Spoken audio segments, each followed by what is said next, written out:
వరలక్ష్మి వ్రత కథ. శ్రావణ శుక్రవారపు కథ.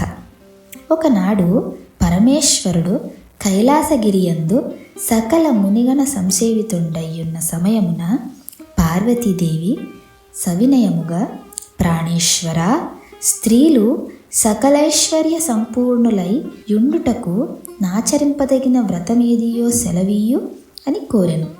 అంతటా పరమేశ్వరుడు, దేవి, వరలక్ష్మి వ్రతమనున్నది స్త్రీలకు సౌభాగ్యము సొంగును. దానిని శ్రావణమాస శుక్లపక్షమందు పౌర్ణమికి ముందు వచ్చు శుక్రవారము నాడు చేయవలను అని అనెను. అది విని ఆమె, స్వామి, ఆ వ్రతము నెట్లా ఆచరించవలను సెలవీయు అనెను. మరియు దానిని పూర్వమెవరాచరించి ధన్యులయ్యిరో తెలుపగోరెదా అనెను. అంతట పరమేశ్వరుడు, ఓ పార్వతి, ఆ వ్రతకథను చెప్పెదను వినుము. పూర్వం విదర్భ రాజ్యమున కుండిన నగరమను ఒక పురము గలదు. అది బహు సుందరమైన పట్టణము. అందు చారుమతి అని ఒక సాధ్వి కలదు.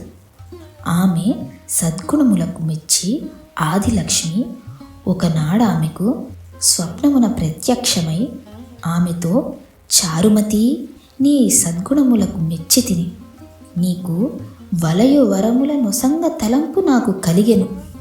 కావున నీవు శ్రావణ పూర్ణిమకు ముందు వచ్చు శుక్రవారం నాడు వరలక్ష్మి వ్రతము చేయుము.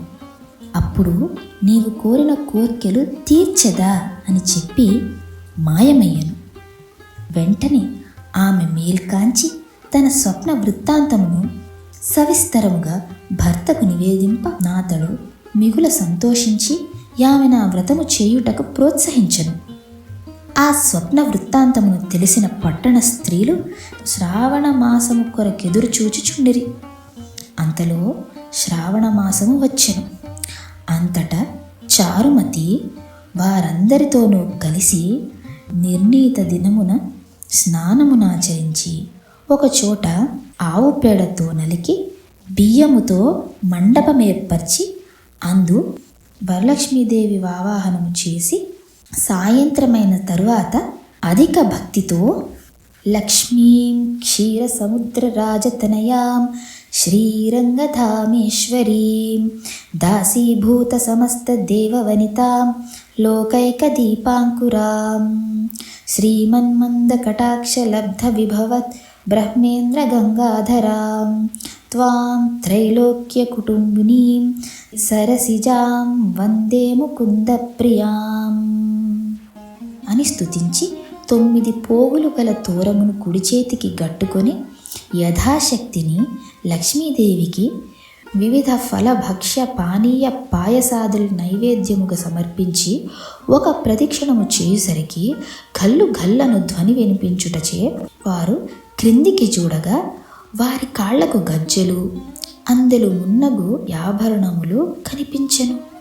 భక్తి తప్పకుండా వారు 2వ ప్రదక్షిణము చేయగా వారి హస్తములు నవరత్న ఖచిత కంకణములతో నొప్పెను.